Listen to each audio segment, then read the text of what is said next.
Jason, thanks so much for your time. All right, so we've been hearing about this disruption word for quite a number of years now.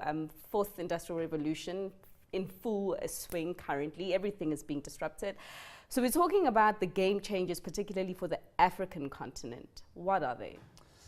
So I think maybe just to touch on the sort of 8 trends that are evolving globally, we're seeing massive transformations happening in communications then opening up a whole new level of platforms in terms of healthcare, artificial intelligence, robotics, transportation, space travel, and many other these crazy things, blockchain. So it's becoming an enabler for many of those. So to bring it back to South Africa and its relevance there, I think the first one is that will be a game changer will definitely be 5G communications, and that's going to be a game changer globally.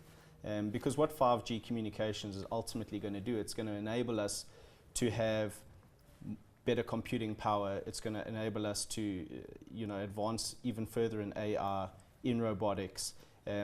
We've seen, historically the issue with 4G is that it's a broadband network, and we haven't been able to have the direct sort of line of sight communication that's required to get 5G.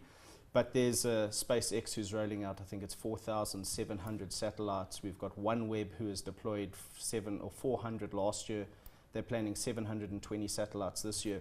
So this is definitely going to be the biggest game changer, and it's going to open up many of the other avenues for us. I think MTN in their recent test was getting 20 gigabytes per second, and that's literally 200 times faster than 4G. So you can imagine the power of what's going to happen in that space. I mean, I was at a phone launch recently, and I see mobile phones now are measuring your blood pressure. You can take a picture of something, and you can actually a particular food, and you can get the calorie count. So now they're your dietitian. I mean, is this the kind of disruption you're talking about between communications and particularly healthcare? They're meshing together.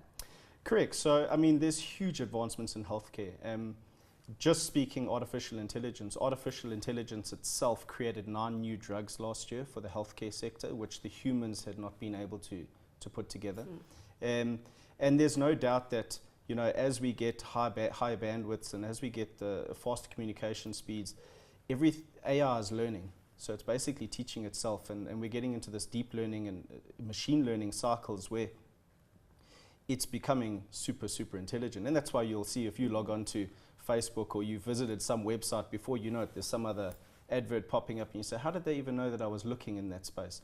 And that's exactly what's happening behind the scenes. So bringing that back to healthcare, as we start to see the artificial intelligence is starting to be able to determine DNA structures, genomic structures, and it's actually starting to figure out better than we are as how do we re-engineer those configurations to do all sorts of weird things, cure cancers, cure all sorts of different diseases. One simple example is recently there was a study done with two mice out of the same family gene pool, and basically they'd taken the DNA or the genomic structures from the one of them and re-injected it when they were both at an elderly age, and actually the one mouse started deteriorating in age. So it's gone backwards and it's become a youthful mouse again. So Benjamin Button. So there's many thought leaders out there saying, well, are we going to live another 30, 50 years? And if we do, I mean, obviously that creates a whole new set of problems for society. I mean, when we talk about Africa, let's not talk about it as if it's one country, because, we're made up of a whole 54 or 55, last I checked. I mean, how is this going to spread, though, across the continent? Because I imagine there's a number of countries that are, less developed than others, and therefore it will, some of the disruptions here will be less applicable to them than they will to other countries.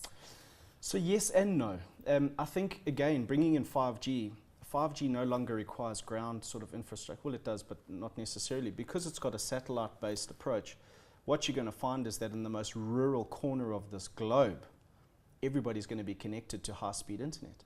And the moment you can do that, if you have people with internet access on a global scale, ultimately what you then do is you start to gain data from areas that possibly may have taken a lot longer to ever get that information from. So if you think about having a medical facility where you've got now a remote hospital, but they need, let's call it technical support, they could literally now feed a lot of data back and forth to those medical practitioners to be able to help. So I think that the third world countries will actually benefit significantly from this change.